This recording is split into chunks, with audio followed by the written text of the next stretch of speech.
BJP రాష్ట్ర అధ్యక్షుడి నియామకంపై ఆ పార్టీ ఎమ్మెల్యే రాజాసింగ్ కీలక వ్యాఖ్యలు చేశారు. రాష్ట్ర అధ్యక్ష రేసులో తాను ఉన్నానని ఒక ప్రకటనలో పేర్కొన్నారు. తానైతే అధ్యక్ష పదవి అడుగుతానని, ఇస్తారా లేదా వాళ్ల ఇష్టమన్నారు.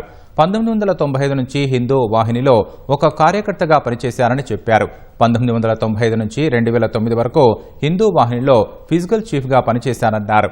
2009లో municipal corporation ticket Mangalhat division నుంచి బీజేపీ వాళ్లను అడిగితే ఇవ్వలేదని, అందువల్ల టీడీపీ నుంచి టికెట్ తీసుకుని గెలిచినట్లు తెలిపారు. గోషామహల్ అసెంబ్లీ నుంచి 2014లో బీజేపీలో చేరిన తర్వాత తాను మొదటిసారి ఎమ్మెల్యే అయ్యానన్నారు. ధర్మసేవ గురించి 1998, 2010, 2012లో జైలుకి వెళ్లినట్లు చెప్పారు. ఎమ్మెల్యే అయిన తర్వాత కూడా 77 రోజులు జైల్లో ఉన్నట్లు తెలిపారు. హిందూ రాష్ట్రం, ధర్మరక్షణ, గోరక్షణ ఇదే తన సంకల్పమన్నారు.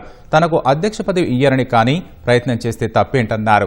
నామినేషన్ తేదీ ఖరారైతే నామినేషన్ వేయాలా వద్దా ఆలోచిస్తానని రాజాసింగ్ చెప్పారు.